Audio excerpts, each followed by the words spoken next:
Hey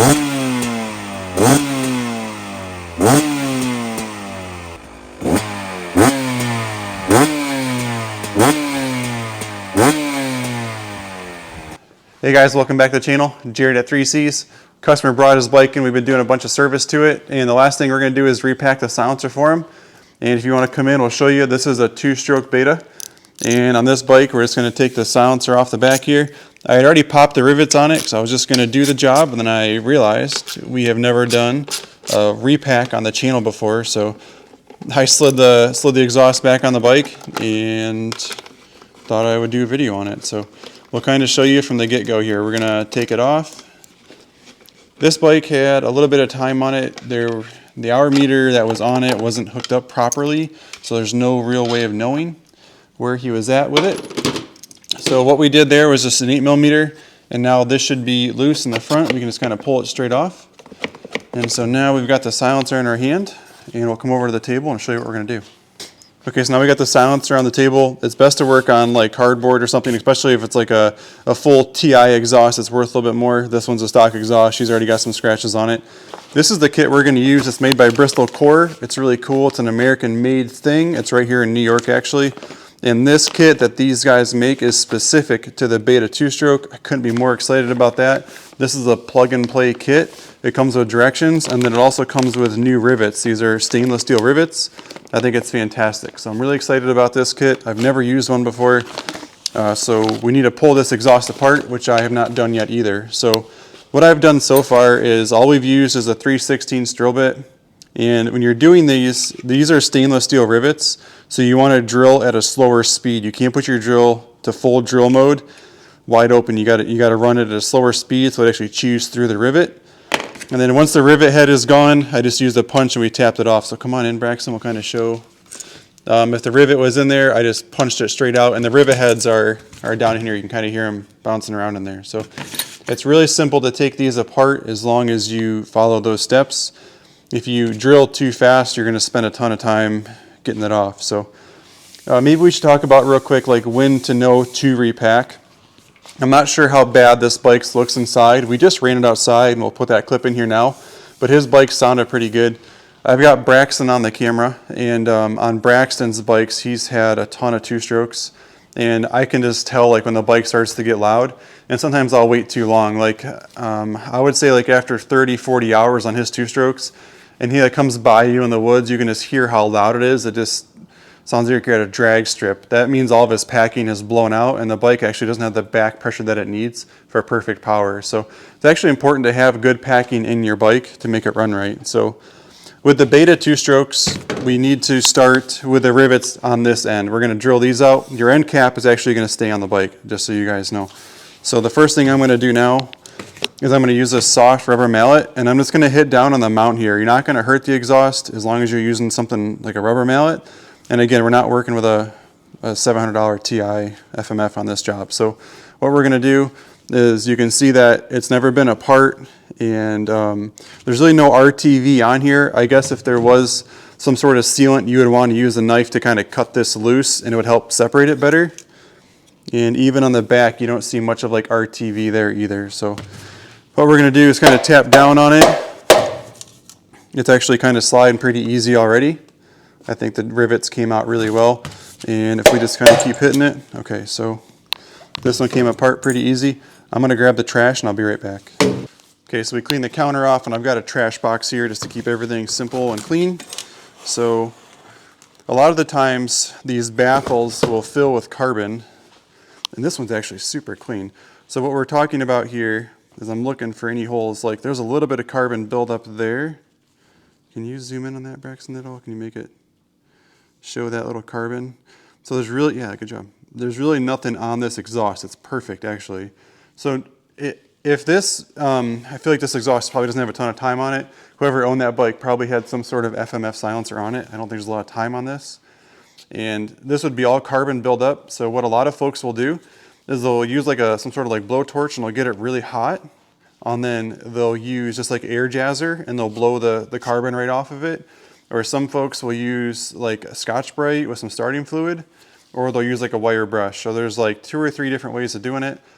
The guys at Bristol Core, actually talked to them yesterday, they're the ones that recommended the blowtorch. You get it super hot. They said the carbon, when it gets hot, you hit it with air and it blows it straight off the exhaust. So there's like 3 spots, and I'm just gonna use a little chisel. It's not worth heating this whole thing up just for that. I'm gonna clean those. But let's have an actual look at this packing here. If I slide this all the way out. So this is what stock packing looks like. It's kind of in a sleeve. Oh, there's my rivet. My rivet's coming out of the end that we got out of it. And just kind of tug on it. Give it a good pull. And so this packing was actually in super good shape. Like this whole, there's some RTV in there. So we're gonna use a knife in a minute and we'll trim all this out. We'll get it super clean. I don't know if you can see in there. We're gonna clean all that up really well. It's actually coming out with just my hands here. And normally, like on Braxton's bikes, is smaller bore 2-strokes. It's all black, covered in oil because maybe the oil is just like splooging out the end of the exhaust. This one's actually in super good shape. This probably could have been run a little bit longer, but bike is here now, we're doing service on it. So this is what stock packing looks like. And we're gonna clean this up for a minute and we'll come back to it. So we went ahead and we cleaned this up really well. And honestly, I didn't even use any sort of knife. I just used a paper towel and I just kind of rolled this RTV around and it flaked it off. You can see how it just flakes right off. So now that we got the silencer ready, we can start to reassemble it. So in the kit, we got the new muffle packing, and you can see it looks like a paper towel roll. It's important to leave that in there until we go to slide it on the baffle here. These are the directions that Bristol Core gives us. They're pretty clear. It just says use a 3/16 drill bit, slide it out. So they actually did a really good job with their directions. I like them. And then if we look here on the inside, they give you a sticker. And like I mentioned before, they give you brand new rivets. How cool is that? So 4 brand new stainless steel rivets, a sticker. This kit currently on their website is under 30 bucks. It is so cool. So this is not a long job to do. It just takes us a little bit longer when we're filming it. So what we're gonna do now is we got the baffle ready. This is cleaned up. If you wanted to polish this, now is not a bad time to do it. You can clean it all up if you wanted to. This bike, I think it's good to go. So you can see the tube in here. We're gonna leave the tube in as we start to slide it. You can kind of slide it back and forth. This is not directional. You can do whatever you want with it. So what I'm gonna do is I'm gonna just kind of push it out with the baffle. So we're just gonna kind of push in on it. The baffle's a little bit smaller, so I'm gonna start it there. I like these pre-made kits for this stuff. Look at it, it's so simple, look at it. This to me is simple. I'm not jamming like a bunch of random packing down in the exhaust. This is just letting it fit right in like it's supposed to. I know that it's like even. With this kit, I don't have like a stick and I'm not like hitting it down in. You don't really know where you're at with it. So I like this. Everything looks pretty nice so far. This is a really important topic to put this back on the right way too. So I was online the other night and I saw somebody put their end cap on upside down. It's pretty funny. Maybe we'll do it just for a joke on one of our race bikes. But so what we have to do is this is up and we got to make sure our mounting bolts are also up. And like I said, that's super cleaned out in there. We're just gonna slide the kit back on all the way in. And then you might have noticed that this was tapered a little bit. The end kind of comes down, so we have to make sure we line our taper up here. And let me turn a little bit, Braxton, so you can see it better. So this shouldn't be a lot of force to make this happen. As I'm getting closer, you can see it's kind of sliding in. We're getting really close to our bolt holes there. And this needs to come down and fit in its groove. You can kind of see we're getting close. I'm gonna grab that rubber mallet real quick. So I've got the rubber mallet. And I'm gonna kind of can you come up a little bit higher? I know it's tough because this is a tall muffler. I'm kind of keeping my finger pulling this in the center where I need it to be. You can kind of see how it moves around a little bit. It's gonna tap the end cap with it a little bit. And as I'm tapping it, you can see how it slid right in its spot there. We need to be careful we don't go too far because our rivet holes are really close to being lined up already. And maybe, gee, look at that, look how perfect that is. So we're already exactly where we need to be. Our rivet holes all look really clean and lined up. And we're lucky here at the shop because we have a pneumatic rivet gun. So all I'm gonna do is hook this thing up to air and we're gonna put our rivets in and then just knock them in. So we're gonna jump to that now. Before we actually rivet this together, we wanna put a little bit of RTV. I'm gonna put the RTV in there now. That way when we put the rivets in, it kind of smushes it in. There's a lot of videos online. They all just kind of show, and what we also agree, we're just going to kind of put it along the outside. There's different ways of doing this. You can see I'm just leaving a little trail. So what I'm going to do is I'm just going to take my finger and I'll clean this all up. And we'll kind of push it all around the outside here. You can see it's kind of going down in like we want it to. And this stuff we can play with it and we can clean it up. So we're getting a nice trail in there.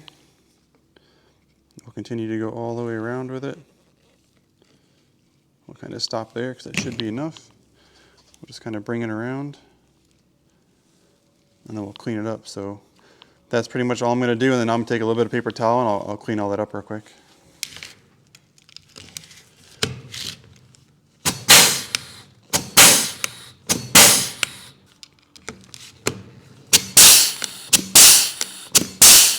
Okay guys, so we got all 4 of our rivets back in. RTV is crept down in between the 2 layers there. Packing is back in, it's all cleaned up nice. All we're going to do now is slide it back on the bike. It's really simple. We're just going to slide it in. We're going to use our 2 8mm bolts to reattach it.